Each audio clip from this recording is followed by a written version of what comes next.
हामीले हाम्रो सिलेबस हेरिसकेका छौँ। ल हेरिसकेका छैनौँ भने पनि यहाँनिर हेरौँ हैन। अब यो सिलेबसको कपी मैले तपाईँहरूको फ्युज क्लासरुमको फाइलमा हालिदिएको छु, एकचोटि चेक गर्नु होला है। यहाँनिर तपाईँहरू के गर्नुहोस् त, आफ्नो फ्युज क्लासरुममा एकचोटि फाइल्सतिर जानुहोस् त। यहाँनिर मैले आइडी र जेडीके पनि हालिदिएको छु, सिलेबस पनि हालिदिएको छु, अनि हामीलाई चाहिने जति ल्याबसिट पनि हालिदिएको छु। यो सिलेबस र यो ल्याबसिट चाहिँ हाम्रो नयाँ कोर्सको लागि अपडेटेड खालको हो है, मैले हिजो हालिदिएको थिएँ। अनि मैले हिजो एउटा असाइनमेन्ट पनि दिएको थिएँ आइडी र जेडीके हाल्नको लागि। पहिला जेडीके 1.8 कम्प्युटरमा हाल्ने, अनि त्यसपछि नेटबिन्स 8.2 हाल्ने। जसले हालिसक्नु भएको छैन उनीहरूले अहिले हाल्दा हुन्छ है। सबैको यो इन्स्टल्ड छ जेडीके र यो आइडी। एकचोटि ह्यान्ड रेज गरौँ त। जेडीके चाहिँ फर्स्ट फाइल इन्स्टल गर्ने छ। हजुर, भएकोले ह्यान्ड रेज गर्नु नभएकोले पहिला जेडीके 1.8 अनि बल्ल नेटबिन्स 8.2। जेडीके भएन भने त्यो नेटबिन्स हालेर कामै छैन कि। अब हामी अरू साथीहरूको अब हायर भर्सन अफ जेडीके होला होइन, त्यसको लागि मैले एउटा स्क्रिन हालिदिएको छु। नेटबिन्स इन्स्टल गर्दाखेरि त्यो पर्टिकुलर जेडीके सेलेक्ट गर्न मिल्छ कि।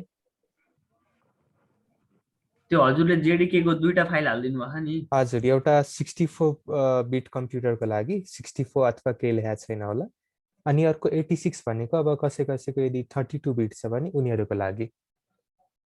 86 वाला होइन कि नर्मल वाला गरौँ यदि 64 बिट हो भने है। ठिक छ। Okay sir. ल अब हल्का सिलेबस सर हेरौँ अनि आजबाट स्टार्ट गरौँ है। अलिकति कोर्स लेन्दी छ तर मजाले भ्याइन्छ। हाम्रो कोर्सको डिस्क्रिप्सन भनेको के हो त, हाम्रो बेसिक जाभाको नलेज हुनु पर्यो होइन। यो कोर्स सकिसकेपछि हामीसँग एटलिस्ट के हुनु पर्यो त, जाभाको बेसिक नलेज राम्ररी आउनु पर्यो। त्यसपछि हामीलाई अब जाभाबाट एउटा graphical user interface application and GUI एपहरू बनाउन सक्नु पर्यो। त्यसको लागि हामीसँग दुईटा टपिकहरू छन्, स्विङ र जाभा एफएक्स। हामी दुईटै हेर्छौँ। अनि त्यो एप यत्तिकै स्ट्यान्ड अलोन त हुँदैन, त्यो एपले हाम्रो डाटाबेसमा केही फाइलहरू स्टोर गर्नु पर्यो होइन। त्यसको लागि हामीसँग जेडीबीसी छ। हामीले एउटा डाटाबेससँग कम्युनिकेसन इस्टाब्लिसहरू गर्नको लागि, क्वेरीहरू गर्नको लागि हामीसँग जेडीबीसी छ, हामी त्यो पनि पढ्छौँ। अनि त्यसपछि हामी के पढ्छौँ त, सकेट प्रोग्रामिङ होइन, जाभा नेटवर्किङतिर। त्यसपछि हामी के हेर्छौँ त, सर्भलेट र जेएसपी टेक्नोलोजी। हामीले जाभाबाट एउटा वेब एप बनाउनु छ भने हामीलाई सर्भलेट र जेएसपी टेक्नोलोजीको नलेज चाहिन्छ नै। अनि लास्ट युनिटमा के छ त, अब जाभाबाट हामी डिस्ट्रिब्युटेड एपहरू बनाउनु छ भने हामी रिमोट अब्जेक्ट्सहरूको हेल्प लिन्छौँ। यो सर ओभरभ्यू भयो। अब अलिकति युनिटतिर जाउँ होइन। हाम्रो पहिला युनिटमा के हुन्छ त, हामी सिम्पली के हेर्छौँ त, जाभाको बेसिकहरू हेर्छौँ होइन। बेसिक भयो, त्यसपछि लुपहरू भयो, एरेहरू भयो होइन, क्लास के हो, अब्जेक्ट के हो। त्यसपछि एक्सेप्सन ह्यान्डलिङतिर जान्छौँ हामी। जाभामा हामी कसरी हाम्रो आउन सक्ने इररहरू हामी कसरी ह्यान्डल गर्छौँ, एक्सेप्सनहरू कसरी ह्यान्डल गर्छौँ होइन। त्यसपछि अब हामीले अब प्रोबेबली अरू ल्याङ्ग्वेजहरूमा सायद हेरेको छैनौँ होला, यहाँनिर हामी के गर्छौँ त, मल्टी थ्रेडिङहरू हेर्छौँ, कन्करेन्सी हेर्छौँ, जाभाबाट कसरी अचिभ गर्ने, प्यारलली होइन, एकसाथ दुईटा अब थ्रेडहरू कसरी चलाउने, दुई अथवा दुईटा भन्दा बढी। त्यसपछि हामी के हेर्छौँ त, फाइल ह्यान्डलिङ हेर्छौँ जाभाबाट। अब फाइल ह्यान्डलिङमा कतिवटा अभाइलेबल क्लासेसहरू छन् होइन, स्ट्रिम के हो त्यो सबै हेर्छौँ हामी। त्यसपछि हाम्रो आउँछ एउटा ठुलो टपिक जाभा स्विङ भनेर। त्यहाँनिर हामी के सिक्छौँ त, एउटा नर्मल खालको जाभा डेस्कटप एप बनाउनको लागि होइन। अब जाभा एपलेट्स अलिक पुरानो भयो, त्यसको बारेमा नि हल्का इन्ट्रो हेर्छौँ हामी होइन। यहाँनिर हामी पुरा डिजाइनिङ कस्तो हुन्छ, हामी एउटा राम्रो खालको एउटा एप बनाउन सक्छौँ यो पढिसकेपछि, डेस्कटप एप। त्यसपछि के छ त इभेन्ट ह्यान्डलिङ। अब हामीले डिजाइनहरू दिइसकेपछि अब त्यहाँ बटनहरू बनाउँछौँ हैन। अब त्यो बटनहरू क्लिक गरेपछि के होला, फर्महरू सबमिट गरिसकेपछि के गर्ने होला, त्यो सबै हामी इभेन्ट ह्यान्डलिङबाट त्यसलाई कन्ट्रोल हानिदिन्छौँ हैन। त्यो बटनहरूलाई एउटा पर्पस दिन्छौँ हामी इभेन्ट ह्यान्डलिङ युज गरेर। अब त्यहाँसम्म भइसकेपछि हामी के गर्छौँ त डाटाबेस कनेक्टिभिटीतिर जान्छौँ। यहाँनिर हामी के गर्छौँ त अब यो डेस्कटप एप बनिसक्यो अथवा प्लेन ओल्ड जावा अब्जेक्ट थ्रुबाट पनि हामी के गर्न सक्छौँ त डाटाबेसमा कसरी कम्युनिकेट गर्ने, कसरी क्वेरीहरू गर्ने, क्रुड अपरेसनसम्म हामी हेर्छौँ। त्यसपछि आउँछ हाम्रो नेटवर्क प्रोग्रामिङ। अब कोही नेटवर्किङ फिल्डमा इन्ट्रेस्टेड हुनुहुन्छ भने तपाईँहरूलाई यो टपिक इन्ट्रेस्टिङ लाग्ला। सकेट प्रोग्रामिङहरू हामी एउटा सानो खालको च्याटबट टाइपको च्याटबट होइन कि एउटा च्याट एप्लिकेसन है, च्याटबट सरी होइन, च्याट एप्लिकेसन। हामी दुईटा प्रोग्राम बिच कसरी कम्युनिकेट गराउने नै थ्रु नेटवर्क त्यो हेर्छौँ सकेट प्रोग्रामिङमा। त्यसपछि युनिट 6 मा हाम्रो ओल्ड सिलेबसमा के थियो त जावा बिन्स। त्यो एकदमै पुरानो भन्दा नि पुरानो टेक्नोलोजी थियो, एकदमै रेलिक थियो। त्यो चाहिँदैन भनेर हामीलाई के लगाइदियो त जावा एफएक्स। हामी यसलाई जावा स्विङको अल्टरनेटिभ भनेर हेर्छौँ। जावा स्विङ अलिकति पुरानो भयो, त्यो पुरानो डिजाइनहरूलाई अलिकति मोडर्न एप्रोच दिनलाई स्टाइल सिटहरू इन्ट्रोड्युस गरेर जावा एफएक्स आयो। तर यहाँनिर अनफर्चुनेटली हामीलाई थोरै टाइम दिनुभएको छ हैन, कन्टेन्ट पनि कम छ, हामी यसमा थोरै टाइम बिताउँछौँ। त्यसपछि युनिट 7 मा हामी के हेर्छौँ त वेब प्रोग्रामिङ हैन। यहाँनिर हामी एउटा नर्मल खालको वेबसाइट जावा थ्रु कसरी बनाउने हैन, वेबसाइटहरू कसरी काम गर्छ, नेटवर्क कसरी काम गर्छ हैन, कसरी बनाउँदा हाम्रो वेबसाइटहरू अलिक बढी सेक्योर हुन्छ, त्यो कुरा सबै हेर्छौँ हामी। त्यसपछि युनिट 8 मा हामी आरएमआई र कोरबा हेर्छौँ। कोरबाको स्ट्यान्डर्डहरू, आरएमआई र कोरबाको फरक के हो हैन, आरएमआई किन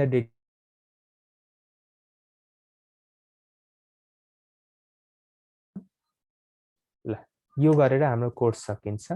हाम्रो ल्याब वर्कहरू के छ त मैले यहाँनिर ल्याब सिटहरूमा हाल्दैछु। सबै टपिक कभर हुने गरी मैले के गर्दैछु त ल्याब सिटहरू तपाईँलाई बनाइदिएको छु, एकचोटि त्यो पनि हेर्नु होला। अनि हाम्रो टेक्स्ट बुकहरू रिफरेन्सको लागि तपाईँहरूले यिनीहरू युज गर्न सक्नुहुन्छ है। अब यो होपफुली लाइब्रेरीमा अभाइलेबल हुन्छ हैन टेक्स्ट बुकहरू, यदि छैन भने नेटबाट नि तान्न मिल्छ।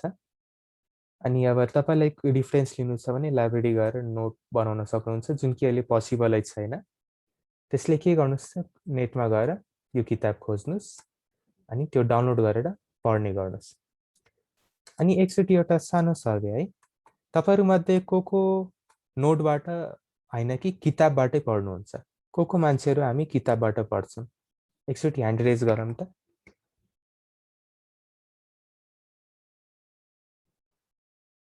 किताबबाट पढ्ने मान्छेहरू, त्यो बाहिर स्टेसनरीमा पाउने नोटहरू होइन कि साथीहरूको नोटहरू होइन कि किताबबाटै नलेज लिनेहरू को छ?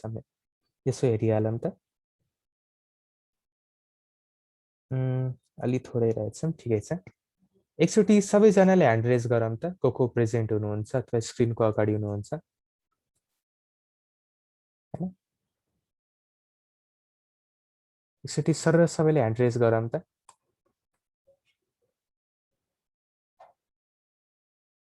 अब हामी प्रेजेन्ट छौँ कि छैनौँ त्यो पनि नोट गर्नु पर्यो नि त। ल ठिकै छ, धेरैजना छन्। हामी अलिकति इन्टरेक्टिभ बनाउनु पर्यो है। यो क्लासलाई बेला बेलामा फिडब्याकहरू दिइराख्नु होला। मेरो पेस स्लो छ अथवा फास्ट छ त्यो बेला बेलामा मलाई कमेन्टहरू गरिराख्नु होला।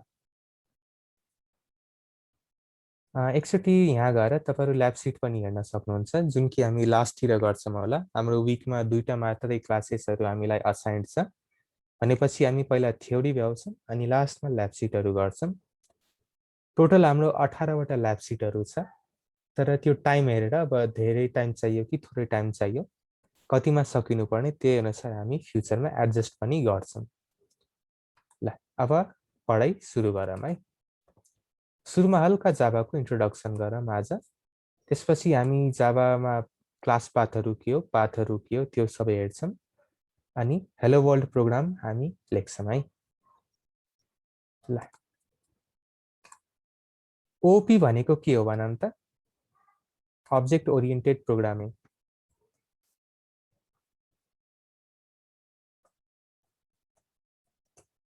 अब्जेक्ट ओरिएन्टेड प्रोग्रामिङ भनेर के हो भनौँ त? हामीले त्यत्रो पढिसकेका छौँ अहिलेसम्म होइन। अब सिएसआइटीमा हामी आइसकेका छौँ। एकचोटि ओपी भनेको के हो भनौँ त? ओपी चाहिँ क्लास र अब्जेक्टमा डिपेन्ड हुन्छ। क्लास र अब्जेक्टमा डिपेन्ड हुन्छ होइन। ओपी और अब्जेक्ट ओरिएन्टेड प्रोग्रामिङ के हुन्छ त? इज अ प्रोग्रामिङ ल्याङ्ग्वेज के हुन्छ त? Use to deal with real world problems.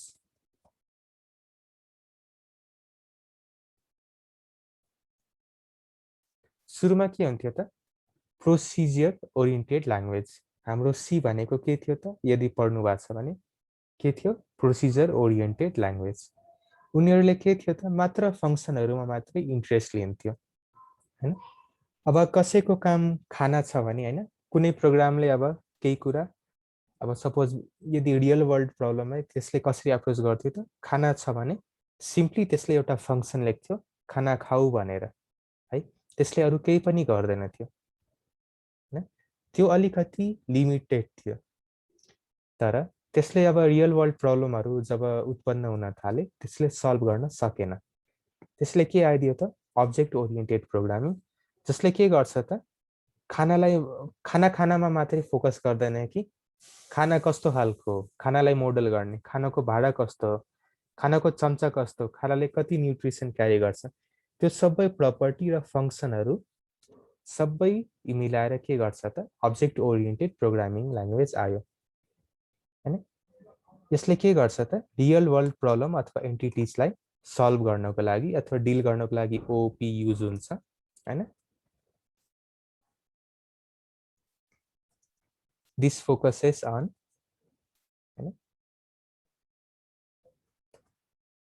parameters as well as methods। Method भनेको के होला त? सिम्पली फङ्सन नै हो है। हामी नन अब्जेक्ट ओरिएन्टेड प्रोग्रामिङमा जसलाई हामी फङ्सन भन्थ्यौँ नि,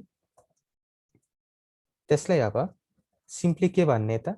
जब यो अब्जेक्ट ओरिएन्टेड प्रोग्रामिङमा क्लाससँग एसोसिएट अथवा अब्जेक्टसँग एसोसिएटेड हुन्छ, हामी यसलाई मेथड भन्छौँ है। सिम्पली के भन्ने? अब फङ्सन भन्ने वर्ड बिर्सेर हामी के भन्छौँ त? मेथड हो भनेर भन्छौँ है। ठिक छ।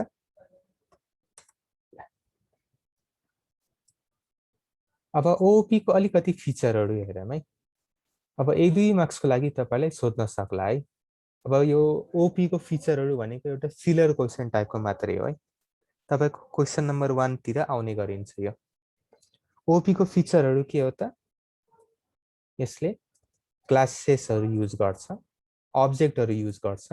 यो सबै के हो? हामी अलि बिस्तारै हेर्दै गरौँला है। बेसिक इन्ट्रोडक्सन पछि हेर्दै गरौँला। एउटा फिलर क्वेसन हो ओपी को फिचरहरू हैन। क्लासेसहरू हुन्छ, अब्जेक्ट्सहरू हुन्छ, इनहेरिटेन्स हुन्छ। हामी यो सबै प्रपर्टी र फिचरहरू हेर्छौँ डिटेलमा। अहिले खाली नाम याद गरिरहौँ।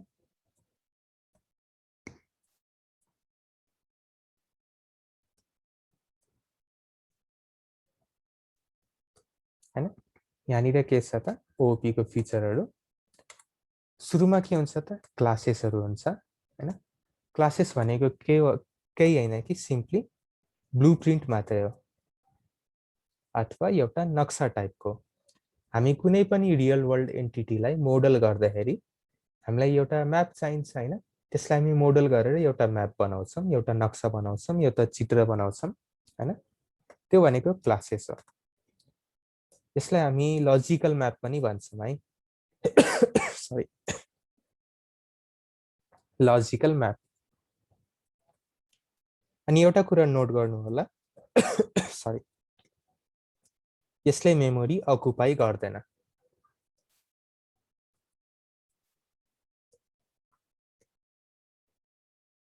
हुन त अलिअलि मेमोरी त अकुपाई गरि नै हाल्छ, तर हामी भन्छौँ कि के हुन्छ त यो लजिकल युनिट हो क्लासेस भनेको अब्जेक्ट ओरिएन्टेड प्रोग्रामिङमा, जसले मेमोरी अकुपाई गर्दैन, जुन एउटा लजिकल म्याप हो जसले रियल वर्ल्ड एन्टिटीलाई मोडल गरेर हुन्छ।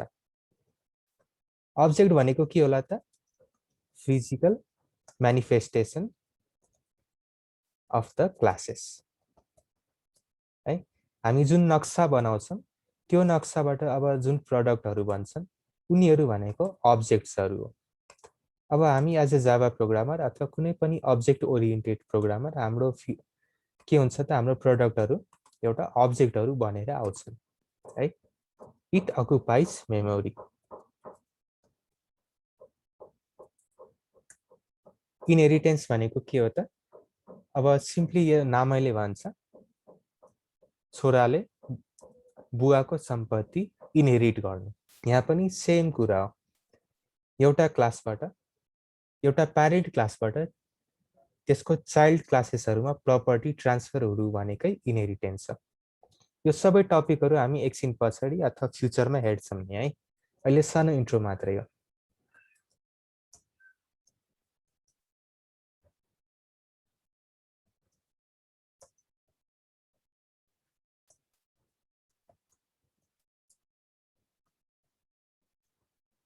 यहाँ हामी इनहेरिटेन्स भन्ने टपिकमा हेर्छौँ। त्यसपछि आउँछ हाम्रो पोलिमर्फिजम, मल्टिपल फर्म्स। अब इन्भाइरोमेन्ट हेरेर हाम्रो क्लास र अब्जेक्टहरूको प्रपर्टीहरू कसरी चेन्ज हुन्छ है, त्यो हामी पोलिमर्फिजममा हेर्छौँ।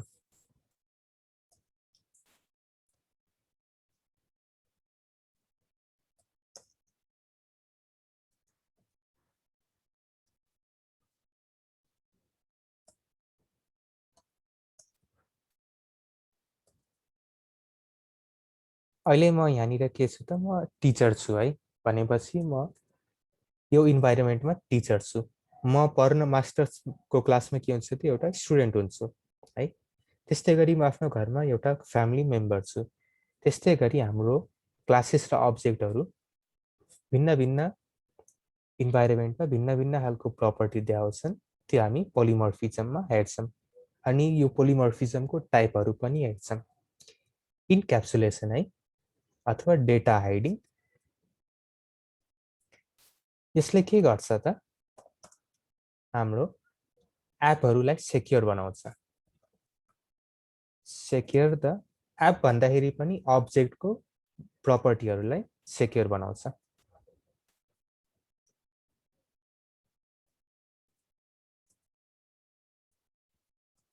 योहरू हामी सबै हेर्नेवाला छौँ है, त्यसले खासै आत्तिनु पर्दैन, यो फिलर मात्रै हो हैन। यो तपाईको 3-4 मार्क्सको लागि सोध्न सकिन्छ, 3-4 अथवा 5 मार्क्सको लागि, योभन्दा बढी यो क्वेसनको एन्सर आउँदैन है। अब जावा पढ्दाखेरि हामी के गर्छौँ त, सिम्पली के सम्झिनुहोस् त, हामी यो कोर्स नलेजको लागि पनि पढिरहेछौँ, प्लस हामी एक्जाममा कसरी लेख्ने, कुन कुन क्वेसन आउन सक्छ, त्यसको लागि नि म सकेसम्म तपाईहरुलाई प्रिपेयर गराउन खोज्छु। अब एब्स्ट्र्याक्सन भनेको के हो त? फिचर हाइडिङ हैन। अब हामीसँग मोबाइल छ हैन, मोबाइलमा थुप्रै कम्पोनेन्टहरू छ। अब एउटा नर्मल युजरलाई त्यो कम्पोनेन्टहरू कसरी काम गरिरहेछ त्यो के मतलब हैन, उसलाई के चाहियो त? एन्ड प्रोडक्ट मोबाइल चाहियो। उसलाई खासै अरू फिचरहरू कसरी काम गरिरहेछ चाहिदैन। त्यो एक किसिमले एउटा एब्स्ट्र्याक्सन हो। हामी यो एब्स्ट्र्याक्ट क्लासेस र इन्टरफेस पढ्दाखेरि यो टपिकलाई फेरि रिभिजिट गर्छौँ। फिचर हाइडिङ हैन।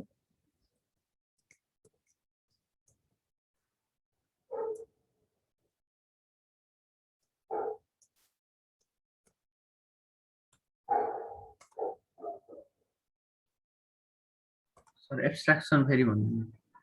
एब्स्ट्र्याक्सन भनेको फिचर हाइडिङ हो के।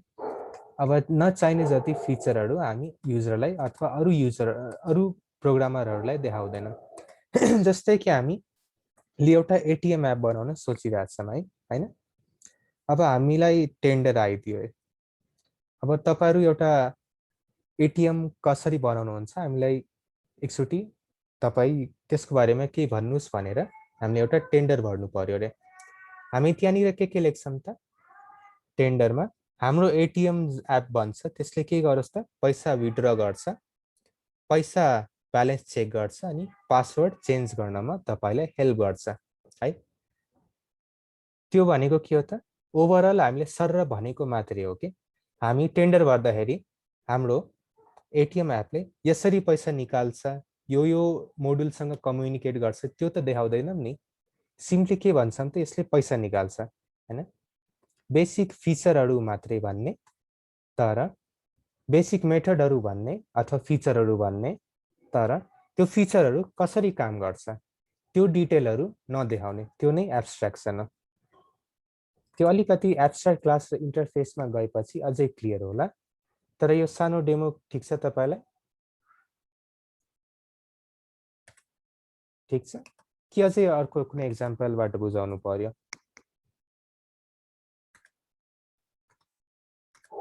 अघि क्वेसन सोध्नु हुने साथीलाई ठिक छ?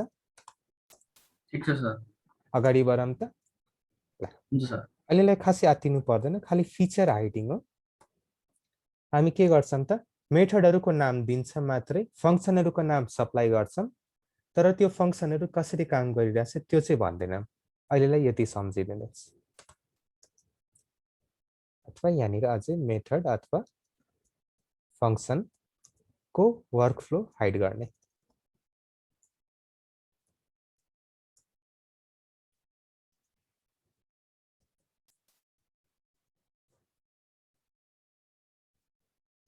सिम्पली के गर्नुहोस् त अबदेखि फङ्सनलाई जुन हामी भनिरहेको थियौँ त्यसलाई हामी मेथडको नाम भन्छौँ है।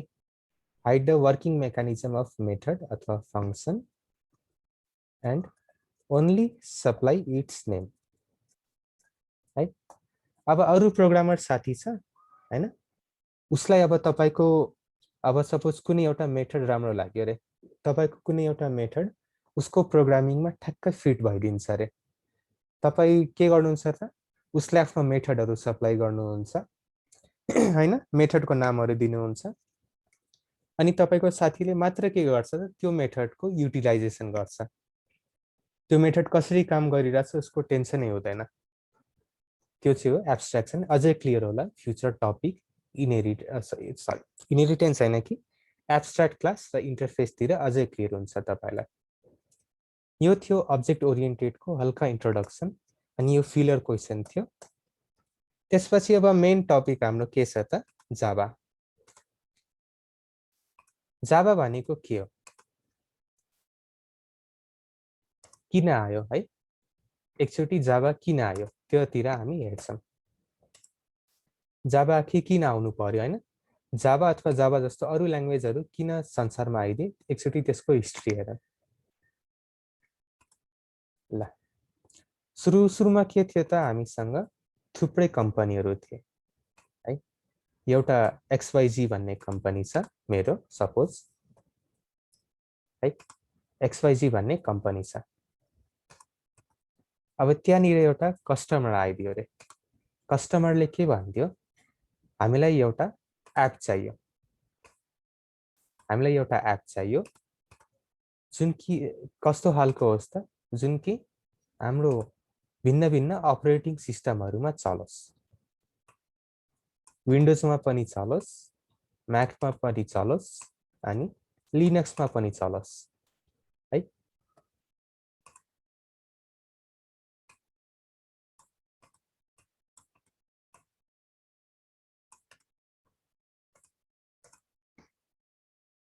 विन्डोजको लागि नि एप बनाउनु पर्यो, म्याकको लागि नि एप बनाउनु पर्यो अनि लिनक्स बेस्ड अपरेटिङ सिस्टमहरूको लागि पनि हामीले के गर्नु पर्यो त एप बनाउनु पर्यो। पहिलाको जमानाको कुरा गर्दैछु है। भनेपछि पहिला के थियो त अब हरेक सिस्टमको लागि छुट्टा छुट्टै तरिकाले एप बनाउनु पर्थ्यो।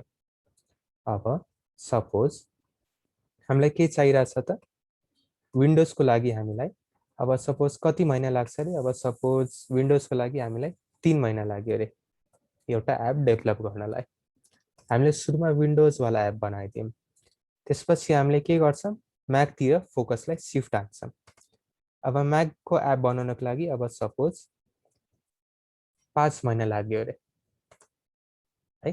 हाम्रो टोटल अहिलेसम्म 8 महिना खर्च भइसकेको छ। त्यसपछि 8 महिना खर्च भइसकेपछि हामी फेरि लिनक्सतिर जान्छौँ। अब सपोज यसको लागि एप बनाउनको लागि 4 मन्थ लाग्यो अरे है। भनेपछि टोटल हाम्रो कति टाइम गयो त? टोटल तीनटै प्लेटफर्मको लागि बनाउनमा हाम्रो 1 वर्ष यतिकै खर्च भइदियो है। अब सुरुमा त्यस्तो हुन्थ्यो, त्यो बेला जाभा आएको थिएन है। अरू ल्याङ्ग्वेजहरूले पनि अब कतिपयले प्लेटफर्म इन्डिपेन्डेन्स देखाइरहेको थियो, तर त्यति पपुलर भएको थिएन है। यहाँसम्म ठिक छ। सुरुमा हाम्रो के थियो त? प्लेटफर्म डिपेन्डेन्ट एपहरू भन्थे इनिसियल्ली, प्लेटफर्म डिपेन्डेन्ट। अब यहाँनिर प्लेटफर्म भन्नाले अब तपाईहरु के बुझ्नुस् त? अपरेटिङ सिस्टम भनेर बुझिदिनुस् अहिलेलाई है, ओएस भनेर। सुरुमा के थियो? प्लेटफर्म डिपेन्डेन्ट सिस्टमहरू थिए, प्रोग्रामिङ ल्याङ्ग्वेजहरू थिए। त्यसले के गर्थे? हरेक प्लेटफर्मको लागि छुट्टै तरिकाले एपहरू बनाउँथे है। अनि त्यसले गर्दाखेरि हाम्रो बढी टाइमहरू वेस्ट हुन थाल्थ्यो। त्यसपछि के हुने भयो त? 1995 मा है। 1995 मा जेम्स गोस्लिङ भन्ने मान्छेले के बनायो त? एउटा प्रोग्रामिङ ल्याङ्ग्वेज जाभा भनेर बनाइदियो है। इनिसियल्ली जाभाको नाम ओक थियो है। सन माइक्रो सिस्टमको लागि बनाइदियो उसले। सन माइक्रो सिस्टम भन्ने कम्पनी थियो, त्यसको लागि एउटा ओक, त्यो बेलाको अहिलेको लागि जाभा भन्ने एउटा सिस्टम बनायो, जुन के थियो त? Platform dependent sorry, platform independent.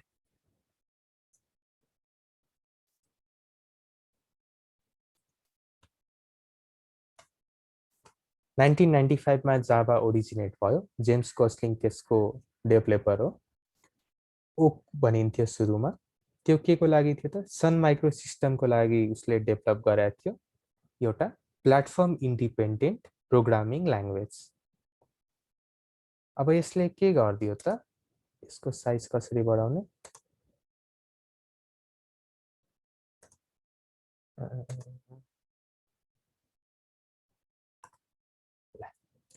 केही छैन।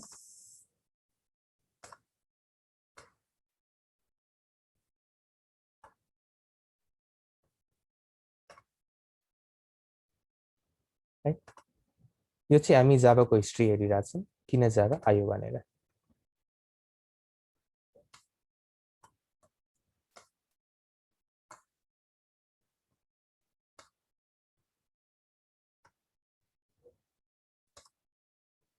यहाँसम्म ठिक छ सबैलाई? 1995 मा जाभा भयो प्लेटफर्म इन्डिपेन्डेन्ट। अब यसले कसरी काम गर्छ त्यो हेरौँ। अब सेम मेरो कम्पनी एक्सवाइजी भन्ने कम्पनी छ, त्यहाँनिर एउटा एपको लागि डिमान्ड आयो हैन। त्यो एप पनि के होस् त? विन्डोजको लागि पनि चलोस्, लिनक्सको लागि पनि चलोस्, अनि म्याकको लागि पनि चलोस्। विन्डोजको लागि पनि चलोस्, म्याकको लागि पनि चलोस्, अनि लिनक्सको लागि पनि चलोस्। अब म के गर्छु त? यहाँनिर जाभा युज गरिदिन्छु। जाभा, यसको प्लेटफर्म इन्डिपेन्डेन्स भनेको राइट वान्स, यसको मोटो के हो त? राइट वान्स, रन एभ्रिवेयर है। एकचोटि जाभामा कोड लेख्ने अनि सबै ठाउँमा चलाउने। यहाँनिर म के गर्छु त? जाभामा कोड गर्छु,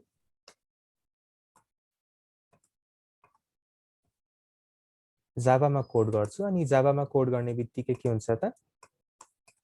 यसले जाभा सबै ठाउँमा चल्छ। यो कसरी चल्छ म एकछिनमा बुझाउँछु है। अहिलेलाई यहाँसम्म हेरौँ है। सिम्पली म के गर्छु? जाभामा कोड लेख्छु।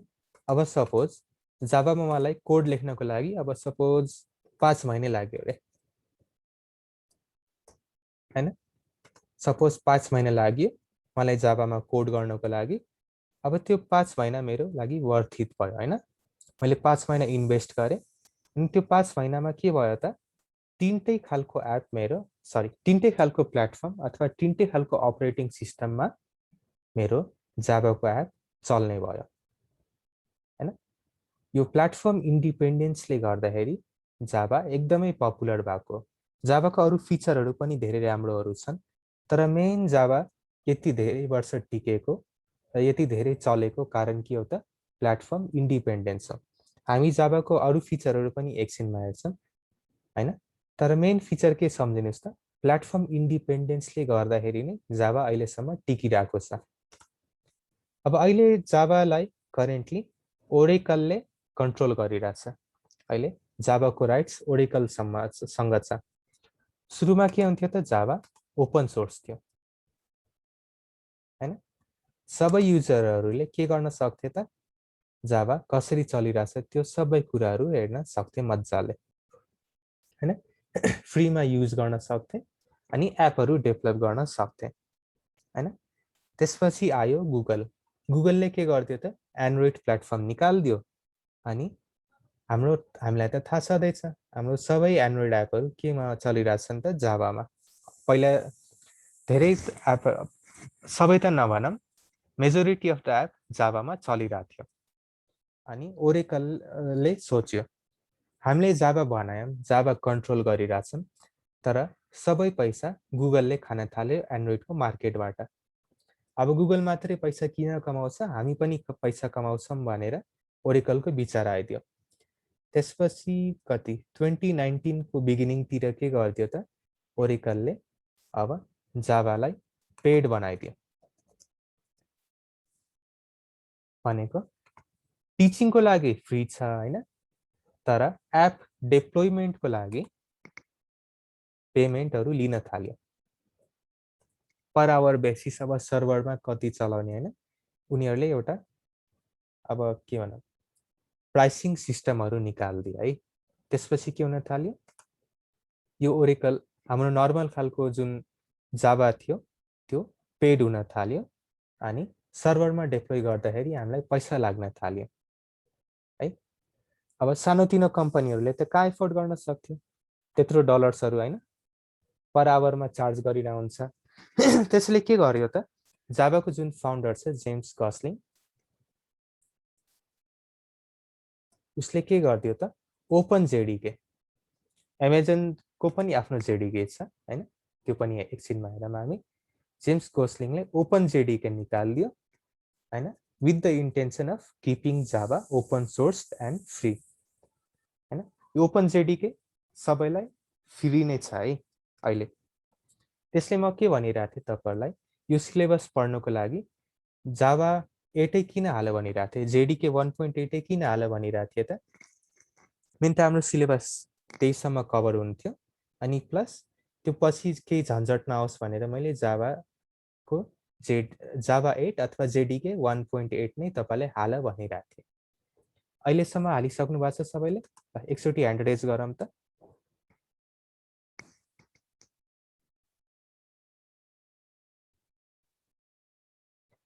जेडीके र नेटबिन्स हालिसक्ने मान्छेहरूले एकचोटी ह्यान्ड रेज गरौँ त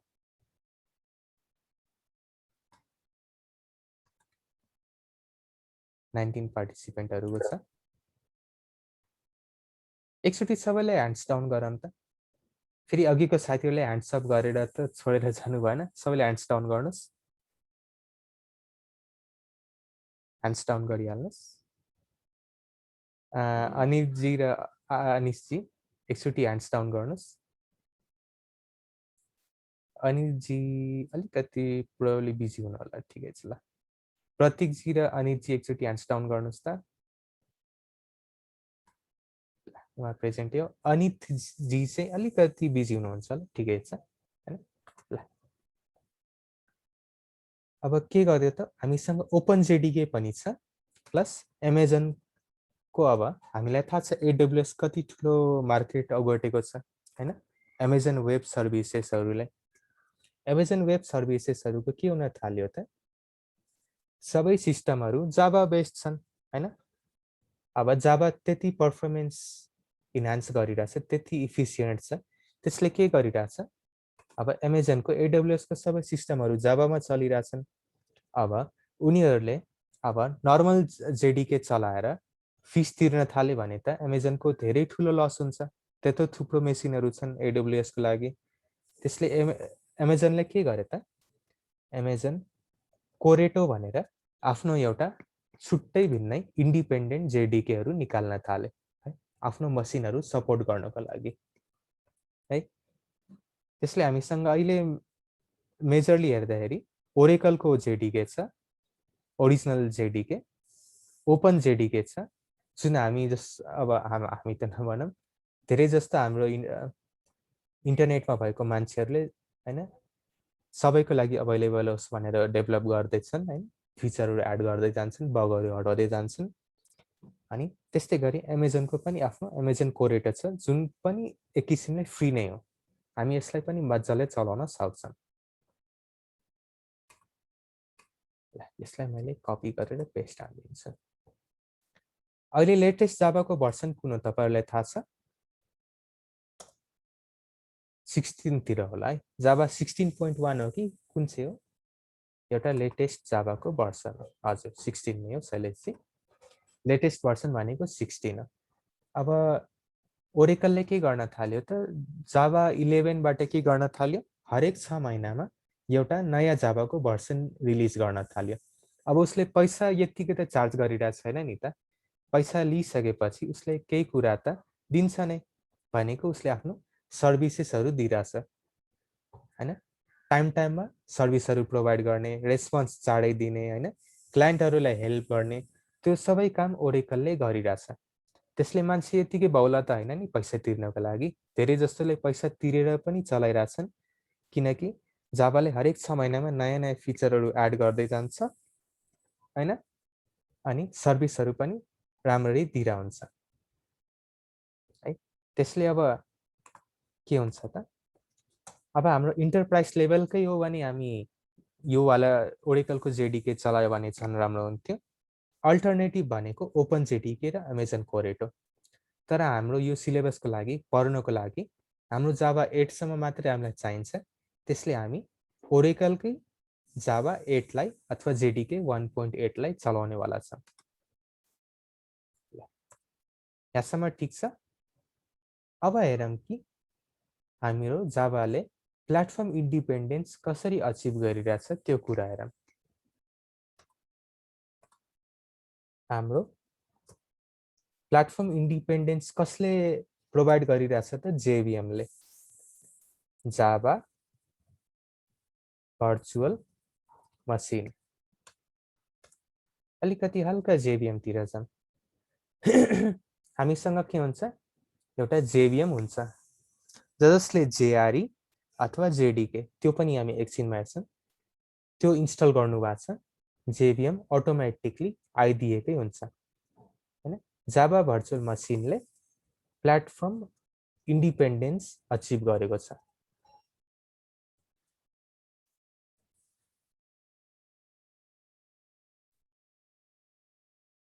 है। जेभीएमले गर्दाखेरि प्लेटफर्म इन्डिपेन्डेन्स आएको हो।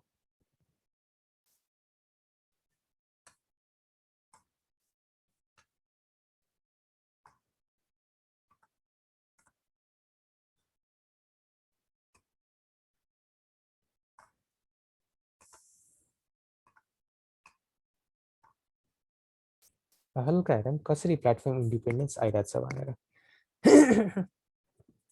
अब के भइदियो त, जावाले के निकाल्यो, जेभीएम भन्ने कुरा एउटा निकालिदियो, जावा भर्चुअल मसिन। उसले के गरिदियो त, हरेक सिस्टमको लागि छुट्टा छुट्टै जेभीएम बनाइदियो। हरेक सिस्टमको लागि छुट्टा छुट्टै जेभीएम बनाइदियो जावाले।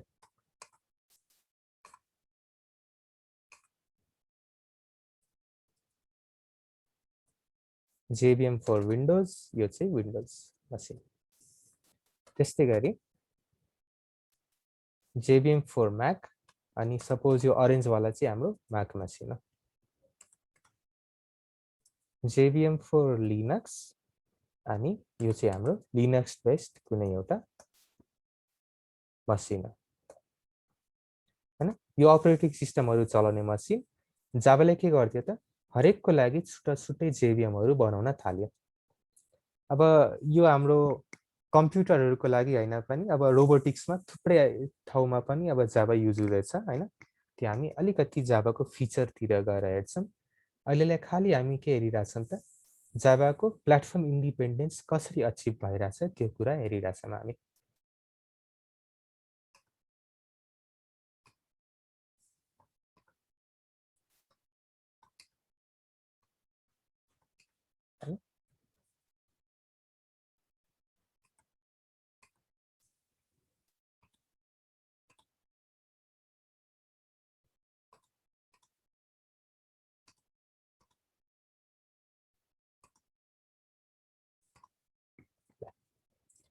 जावाले के गर्दियो त एउटा जेभीएम बनाइदियो अनि त्यसपछि जब हामी एउटा कुनै जावा कोड लेख्छौं हैन, कुनै पनि जावा कोड जुन हामी डट जावा फर्मेटमा लेख्छौं त्यो डट जावा फर्मेटलाई अब के गर्छौं त हामी त्यसलाई कम्पाइल गर्छौं।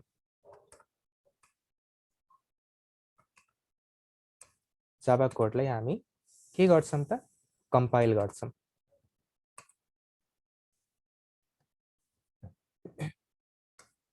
जावा कोडलाई हामी कम्पाइल गर्छौं अनि कम्पाइल भइसकेपछि एउटा डट क्लास फाइल जेनेरेट हुन्छ। त्यो हामी एकछिनमा प्र्याक्टिकली हेलो वर्ल्ड प्रोग्राम लेख्दाखेरि हेर्छौं पनि। कम्पाइल गरिसकेपछि डट क्लास फाइल एउटा बन्छ जसलाई हामी बाइट कोड पनि भन्छौं है। यो पर्टिकुलर जुन बाइट कोड छ अथवा डट क्लास फाइल छ त्यो पर्टिकुलर के छ त प्लेटफर्म इन्डिपेन्डेन्ट फाइल भनेको त्यो हो। मैले आफ्नो विन्डोज मसिनमा जावा कोड लेखेँ त्यसलाई कम्पाइल गराएँ। कम्पाइल गरिसकेपछि जुन डट क्लास फाइल आउँछ अथवा बाइट कोड आउँछ त्यसलाई मैले अब तपाईहरु मध्ये कसैको लिनक्स मेसिन होला त्यसमा मैले सप्लाई गरे भने के हुन्छ त त्यो पनि के हुन्छ मज्जाले तपाईको सिस्टममा चलिदिन्छ है। यहाँनिर के भइदियो त अब जावा कोड छ मैले त्यसलाई कम्पाइल गरे बाइट कोड बन्यो है। अनि यो पर्टिकुलर बाइट कोड चाहिँ के हो त यो पर्टिकुलर बाइट कोड एक मिनेट है यहाँ टक्क म यो ड्रा गरिहाल्छु। यो पर्टिकुलर बाइट कोड चाहिँ हाम्रो प्लेटफर्म इन्डिपेन्डेन्ट हो है। जावाले के गर्दियो त सबै छुट्टा छुट्टै सिस्टमहरुको लागि एउटा जेभीएम बनाइदियो जावा भर्चुअल मसिन। यो एक किसिमले यसलाई के पनि भन्न सक्छौं त यो ट्रान्सलेटर भयो। अब विन्डोजले कुनै भाषा बोल्छ भने यो जेभीएम ले विन्डोजकै भाषा बोलिदिने। यो म्याकको भाषा बोल्छ भने यो पर्टिकुलर जेभीएम ले म्याकको भाषा बोलिदिने। अब यो लिनक्सको पर्टिकुलर जेभीएम ले अब के गर्दिन्छ त त्यस्तै गरी लिनक्सको भाषा बोलिदिने। मसिन कोडहरु त्यही ल्याङ्ग्वेजहरुमा जेनेरेट गराइदिने नेटिभ मसिन कोडहरु।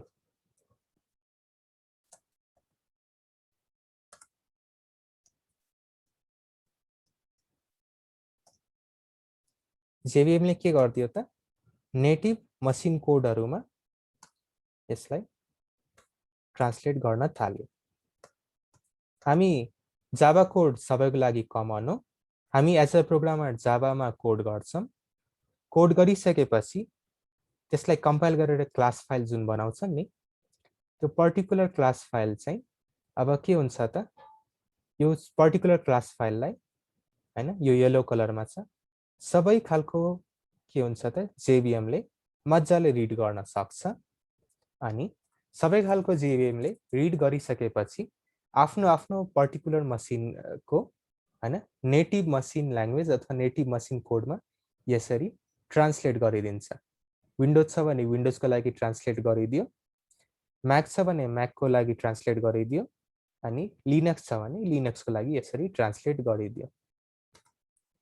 यसरी के गर्छ त जेभीएम ले नेटिभ मसिन कोडमा हाम्रो फाइलहरू जेनेरेट गरिदिन्छ अथवा कोडहरू जेनेरेट गरिदिन्छ। त्यसैले हाम्रो प्लेटफर्म इन्डिपेन्डेन्स आउँछ JVM ले। JVM सिम्पली के हो त, हरेक मसिनको लागि छुट्टा छुट्टै एउटा इन्डिपेन्डेन्ट एउटा भर्चुअल मसिन भयो, जसले चाहिँ बाइट कोडहरूलाई के गर्छ त, इन्डिभिजुअल मसिनहरूको मसिन कोडहरूको ल्याङ्ग्वेज अथवा फर्मेटमा चेन्ज गरिदिन्छ, ताकि उनीहरूले यसलाई मजाले पढिसकुन् र यसलाई चलाइसकुन् है। ठिक छ यहाँसम्म? ठिक छ सर। अगाडि बढौँ। हुन्छ।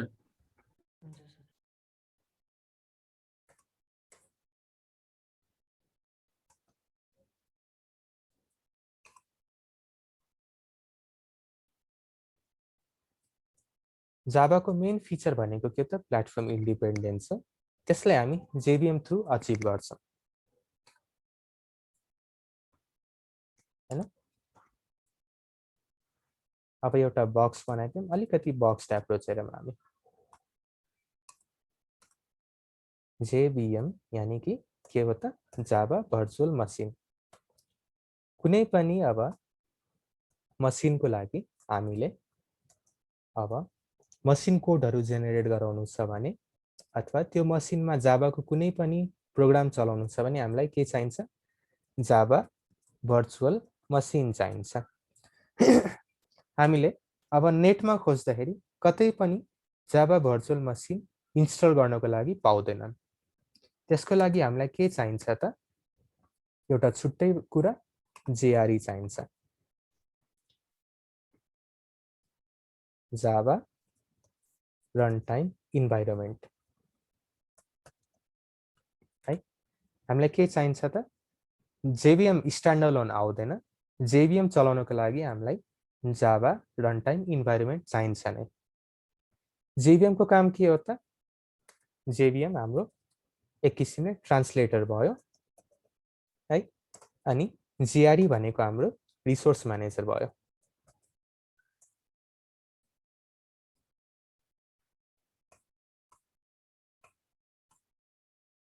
JRE भनेको रिसोर्स म्यानेजर। अब हाम्रो जाभा एपहरू यतिकै त चल्दैन, उनीहरूलाई मेमोरी रिसोर्सहरू चाहिन्छ, हार्ड डिस्कहरू एक्सेस गर्नु पर्यो, ऱ्यामहरूमा मेमोरी एक्सेस गर्नु पर्यो, अरू थुप्रै इन्टरफेसहरूसँग कम्युनिकेट गर्नु पर्यो हैन। त्यसको लागि केले हेल्प गर्छ त, JRE ले हेल्प गर्छ। सुरुमा भित्रपट्टि JVM हुन्छ, जुन कि हामीले इन्स्टल गर्ने यतिकै पाउँदैनौँ। JVM इन्स्टल गर्नु छ भने हामीलाई JRE चाहिन्छ नै, अथवा कुनै पनि हामीले जाभा एपलाई आफ्नो अथवा कुनै पनि क्लाइन्टको मसिनमा चलाउनु छ भने हामीले आफ्नो अथवा क्लाइन्टको मसिनमा JRE जाभा रनटाइम इन्भाइरोमेन्ट हाल्नु कम्पल्सरी छ। JRE हालेन भने कुनै पनि जाभा प्रोग्राम चल्दैन है।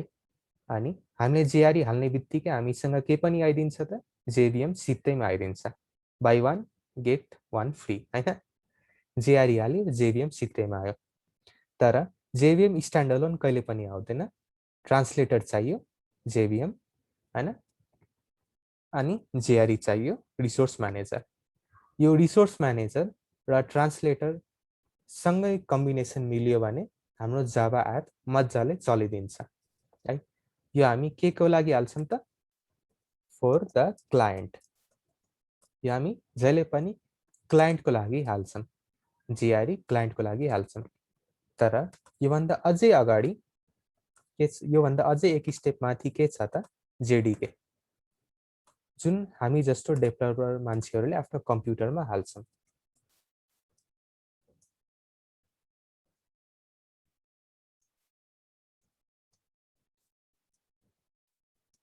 JDK जाभा डेभलपमेन्ट किट हैन।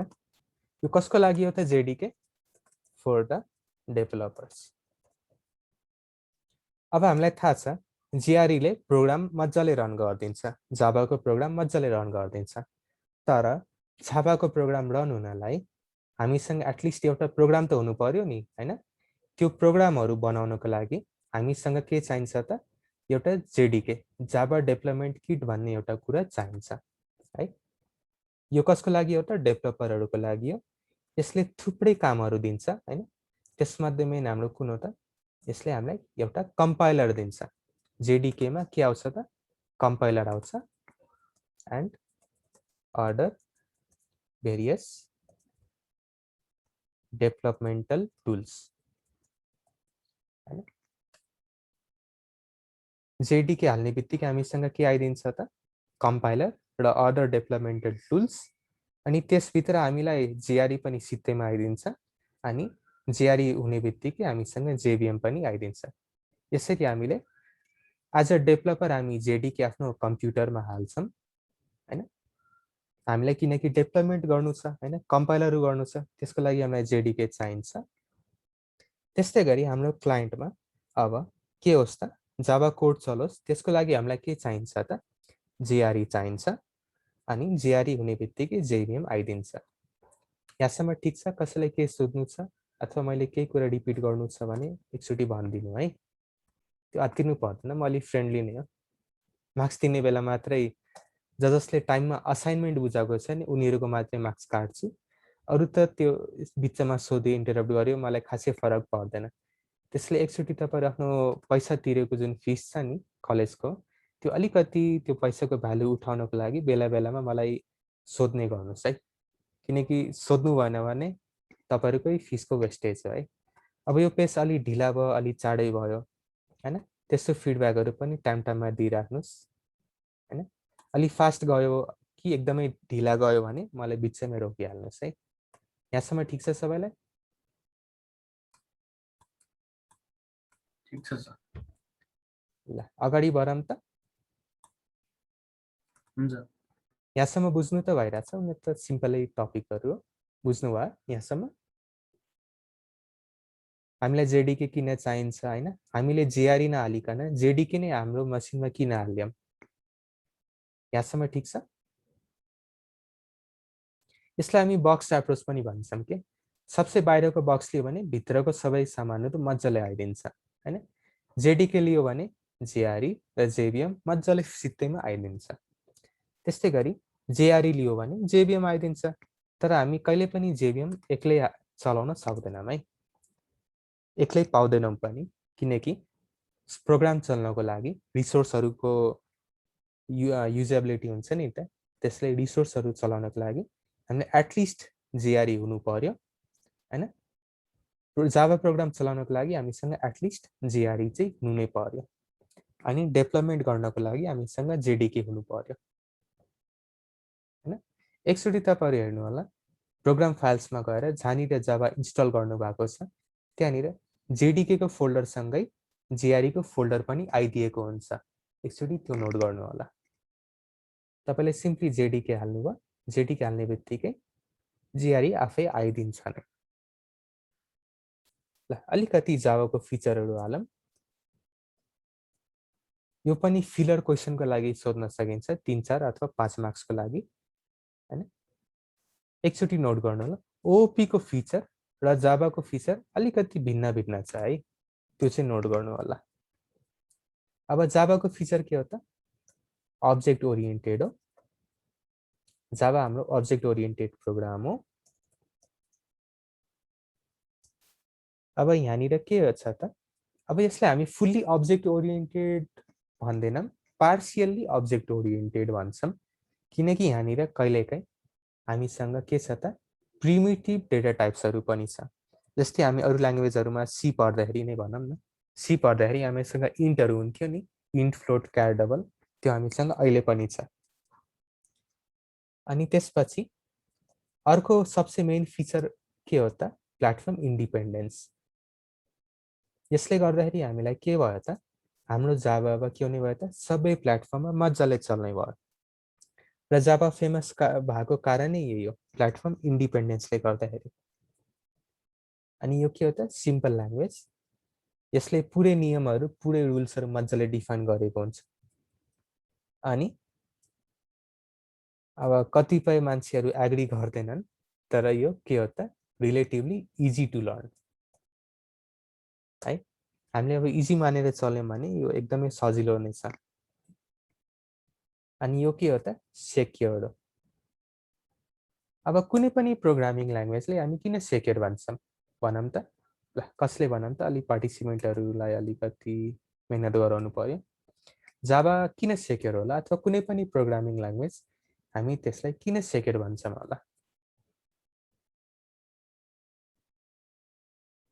म र्यान्डमली पिकअप गरौँ कि तपाईहरु आफै बोल्नुहुन्छ इन्क्याप्सुलेसनहरु युज हुने भएको भएर हजुर इन्क्याप्सुलेसनहरु युज हुने भएको हजुर इन्क्याप्सुलेसनहरु युज हुने भएर सेक्योर हुने भयो अब यो सेक्योर भनेको कसको लागि हो त हाम्रो एपको सेक्युरिटीको जस्तो भयो के तर यो programming language as a whole किन सेक्योर भयो किन मेरो जावा कोड मैले कुनै पनि मसिनमा लगेर चलाए एन्टिभाइरसले किन इन्टरप्ट गर्दैन अब तपाईले भनेको एकदमै राम्रो पोइन्ट हो जावाले इन्क्याप्सुलेसनहरु गरेर हाम्रो पर्टिकुलर एपलाई सेक्योर बनाइदिन्छ है तर यो सेक्योर मैले सोध्न खोजेको चाहिँ कुनै पनि कम्प्युटरको लागि चाहिँ यो जावा एप किन सेक्योर हुन्छ त्यो चाहिँ मैले सोध्न खोजेको प्रोग्रामको एंगलबाट हैन कि चल्ने मसिनको लागि यो जावा किन सेक्योर हो ल सोनुजी भन्नुस् त माइक अन छ सायद यो चाहिँ सर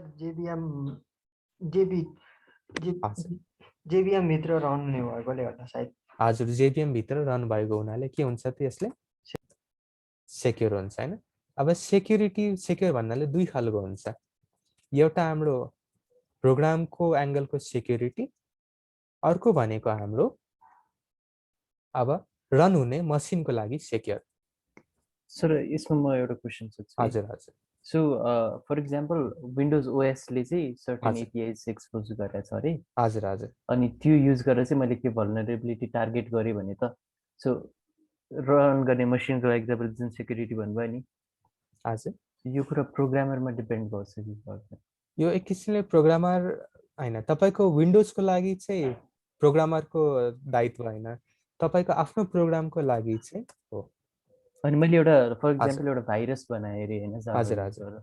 सो त्यो केसमा भनेको कि त्यस्तो केसमा चाहिँ अब एक किसिमले तपाई भाइरस जावाबाट बनाउन खासै सक्नुहुन्न कि किनकि यो स्यान्डबक्स एप्रोचलाई फलो गर्छ स्यान्डबक्स एप्रोच के हो त तपाईको प्रोग्राम जावा प्रोग्रामलाई यतिकै चलाउन दिदैन के रेस्ट्रिक्सनहरु हाल्दिएको हुन्छ जेबिएमले अब तपाईको विन्डोजमा अब भाइरस बन्नको लागि विन्डोजको अब अपरेटिङ सिस्टमको फाइलहरु चलाउनु पर्यो नि त त्यससम्म एक्सेसै पाउँदैन के हाम्रो जावा मसिनले हाम्रो जावा प्रोग्रामले स्यान्डबक्स गर्दिन्छ अनि एकदमै लिमिटेड एक्सेस दिन्छ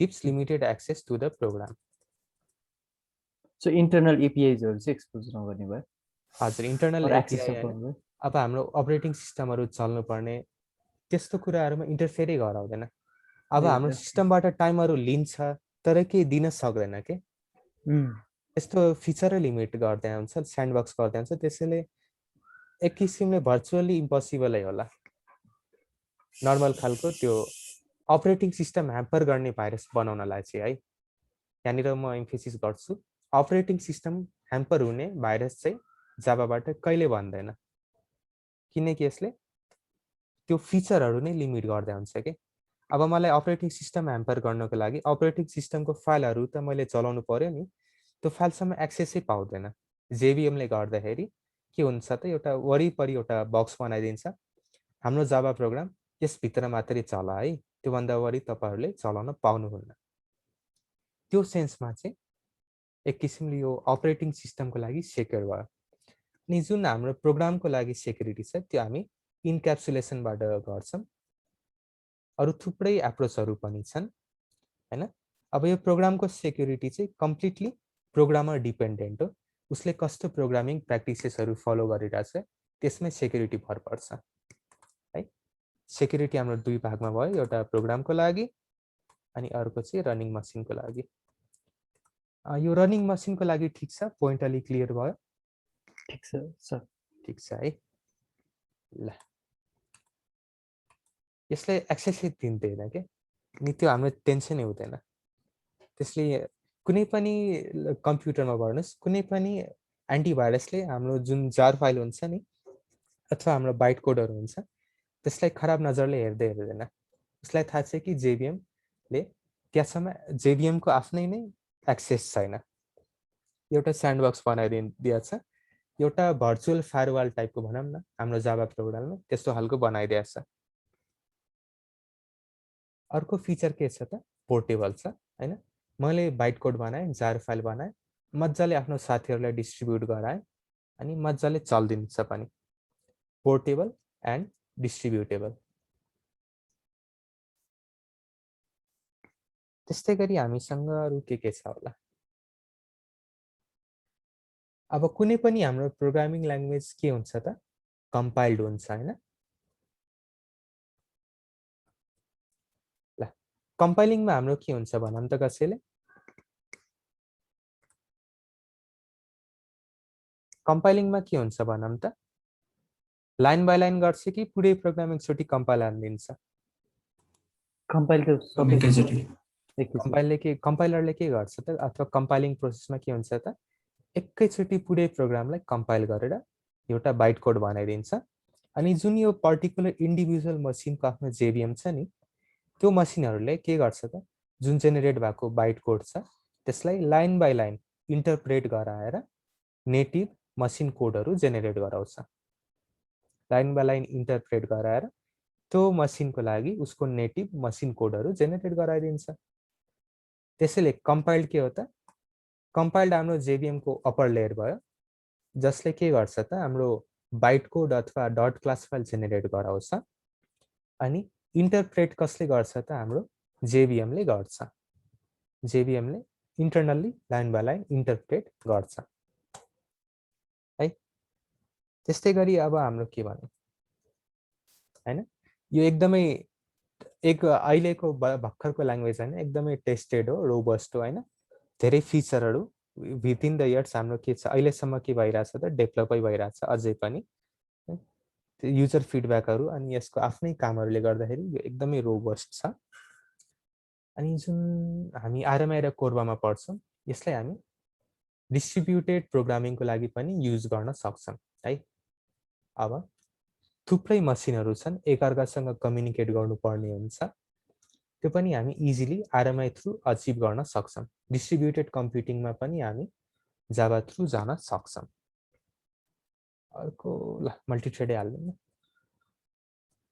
अर्को के छ त मल्टी थ्रेडिङ हामी जावामा न्युमेरस थ्रेडहरु एकैचोटी चलाउन सक्छौं है एकैचोटी हामी प्यारलल प्रोसेसिङ गरेर कन्करेन्ट कामहरु गर्न सक्छौं अब त्यस्तै गरी यसको परफर्मेन्स भयो एकदमै इफिसिएन्ट हो हैन ओभर द इयर्स डेभलप भइ नै रहेको छ सुरुमा अलि ढिला थियो एकदमै ढिला थियो अहिले एकदमै इन्हान्स भएर आएको छ यसको परफर्मेन्स यसको मेन रोल यो परफर्मेन्स बढाउनको लागि मेन के भनौं मेन हिरो भनेको को हो त JVM हो JVM भन्दा नि यसको JVM मा JIT जस्ट इन टाइम कम्पाइलरले यसको परफर्मेन्स भत्तै बढाइदिएको हुन्छ यसको परफर्मेन्स आजकल हेरौं त एकदमै राम्रो छ अब त्यस्तै गरी अब यति नै भनौं हैन अनि एउटा कुरा नोट गर्नुस् जावाको फिचरहरु छुट्टै ओपी ल्याङ्ग्वेजको फिचरहरु छुट्टै है त्यो चाहिँ नोट गर्नु होला एक्जाममा मिक्स मार्क्स चाहिँ नगर्दिनु होला अब मैले अस्ति बोर्ड्सको कपी चेक गरेको थिएँ BCA को लागि अब उनीहरु चाहिँ एकदमै मिक्स मार्क्स गर्दिने त्यस्तो चाहिँ नगरौँ है यसले म तपाईलाई एक्जाममा के लेख्ने त्यो एडभाइस पनि दिइरा हुन्छु अनि एक्जाममा हामी कतिले थोरै लेख्छौं हात उठाउँ त एक्जाममा ठिकै अथवा थोरै लेख्ने को छन् सो मलाई चाहिँ पर्सनली म जति डिजर्भ गर्छु त्यति मार्क्स पाउँदै जस्तो फिल हुन्छ इभन प्रोग्रामिङ के सब्जेक्ट्सहरुमा हैन हजुर हजुर सो सीमा मैले इन्टरनलहरुमा अब त्यसमा त अब के चित्त बुझेन भने पनि त कुरा उठाउन त मिल्यो नि त हजुर हजुर सो त्यस्तो बेलामा चाहिँ इन्टरनलमा चाहिँ मेरो फुल मार्क्स आइरा हुन्थ्यो तर एक्सटर्नलमा चाहिँ आउँदैन थियो हजुर 20-25 मार्क्स त्यतिकै काटियो मेरो अगाडि पनि सो आई थिंक त्यसलाई पनि हामी ट्याकल गर्छौं मेन मैले अब मलाई किन लाग्छ कि तपाई किवर्डहरु युज गर्नुहुन्न तपाई धेरै लेख्नुहुन्छ कि थोरै लेख्नुहुन्छ प्रशान्त जी कि ठिकैको खै म एक्जाम्पल्सहरु लेखेर सबै कुराहरु लेख्ने गर्थे हजुर हजुर टु द पोइन्ट लेख्नुहुन्छ कि हुन्न हजुर मेन त आजकल के चाहिन्छ पहिला क्वालिटी लेख्नुहोस् सुरुको प्याराग्राफमा क्वालिटी अनि मजाले क्वान्टिटी भर्नुहोस् एकचोटि मलाई आरे के हो सी प्रोग्रामिङ पढ्नु भएको छ है हजुर सी त पढ्नु भएको छ है हजुर एकचोटि मलाई आरे के हो एकचोटि डिफाइन गरिदिनु न This class will end in 10 एरे minutes. हजुर एरे भनेको एउटा यस्तो डेटा टाइप हो जसले चाहिँ लाइक टाइप भेरिएबल्सहरू भ्याल्युजहरू स्टोर गर्न सक्छ हजुर होइन अलिकति यो डेफिनेसनले कति आउट अफ कति मार्क्स तपाईँलाई देला त यति मात्र लेख्यो भने हजुर एक्जाममा लेख्दाखेरि त्यति मात्र लेख्दिनँ होला तर, एक्जाममा लेख्ने कति लेख्नुहुन्छ मलाई त्यो वाला डेफिनेसन भन्नुहोस् न एकचोटि खै सर त्यो त अब अहिले नै त होइन spontaneous आरामले आत्तिनु पर्दैन हामी आफ्नै साथी हो मलाई नि एज अ फ्रेन्ड सम्झिनुहोस् आरामले भन्नुहोस् उम्, ल अरू साथीहरू पनि यसमा इनपुट गर्न चाहनुहुन्छ भने एकचोटि गरिदिनु त आरे भनेको के हो डिफाइन गरिदिनु न अलिकति मजाले एक्जाममा कसरी लेख्नुहुन्छ सिक्वेन्सली डेटा स्टोर गर्छ मेमोरीमा हजुर मेमोरीमा सिक्वेन्सली डेटा स्टोर गर्दै जान्छ क्या एरेले त्यसमा थप्न हजुर, मिल्दैन एउटै त्यो सिक्वेन्समा मात्र मेमोरी लिन्छ एरेले हजुर तपाईँले भनेको चाहिँ अलिकति प्रशान्तजीको एन्सरमा अलिकति थपेको जस्तो भयो तर यो मेन थप्ने कुरा नै इम्पोर्टेन्ट हो कि आरे अब के हो अब एरे is a collection of similar data types stored under same name यति भन्यो भने अलिकति मार्क्स काटिन्छ किनकि एउटा किवर्ड छुटिरहेछ कि जुन अघि हाम्रो साथीले भन्नुभयो सिक्वेन्सियल त्यसलाई हामी इन्डेक्स भन्न सक्छौँ नि होइन त्यो इन्डेक्स किवर्ड छुट्ने बित्तिकै टिचरले मार्क्स काट्न सक्छ कि अब कोही कोही टिचरले के गर्छ त एकदमै डिटेलमा चेक गरेर हुन्छ उनीहरूले किवर्डहरू खोज्छन् त्यस्तो टिचरहरूले बाइचान्स चेक गर्यो भने मार्क्स त मजाले काटिन्छ त्यसले किवर्डहरू चाहिँ नछुटाउनु होला होइन अब म यहाँ नोटहरू पढाउँदाखेरि अथवा सरी यो टपिकहरू पढाउँदाखेरि जुन नोटहरू यसरी टाइप गर्छु त्यहाँनिर म किवर्डहरू हाइलाइट गरिदिन्छु त्यो किवर्डहरू चाहिँ नछुटाएरै लेखिदिनु होला है त्यो किवर्डहरू छुटेरै कहिलेकाहीँ मार्क्सहरू काटिन्छ कि हामीलाई लाग्छ कि हामीले बढी लेखिरहेछौँ होइन तर कहिलेकाहीँ क्वेसनले सोधेको एक्ज्याक्ट एन्सर दिन सक्दैनौँ कि त्यसले पनि कहिलेकाहीँ मार्क्सहरू काटिरहेको हुन्छ मैले अस्ति चेक गर्दाखेरि पाना भर्नेहरू पनि छन् तर जस्ट पास मात्रै भइरहेछन् कि अब हुन त तपाईँकोमा नहोला केही अरू कारण पनि हुन सक्ला तर मार्क्स कमाउनेमा मेन एउटा कारण भनेको के हो त चाहिएको एन्सर नहुन पनि सक्छ कि है त्यो कमनै प्रब्लम हो मेरो पनि पहिला हुन्थ्यो होइन सबैको त्यो बिस्तारै बिस्तारै हामी सल्भ गर्छौँ कि त्यो कसरी एन्सर लेख्ने त्यो किवर्डहरू नछुटाइदिने हुन्छ है सर। त्यो भएपछि खासै चिन्ता लिनु पर्दैन होपफुली मेरोमा चाहिँ अब मेरो नाक चाहिँ नखटाइदिनु होला अब पास सबैजना भइदिनु होला अलिकति म नि मेहनत गरिदिन्छु अलिकति तपाईँहरूले नि गर्नु होला होइन अनि पास मार्क्ससम्म त अफकोर्स आउँछ होला अलिक राम्रो मार्क्स ताक्न चाहिँ हामी ट्राई गरौँ है यो कोर्स पढ्दाखेरि यहाँसम्म ठिक छ अगाडि बढौँ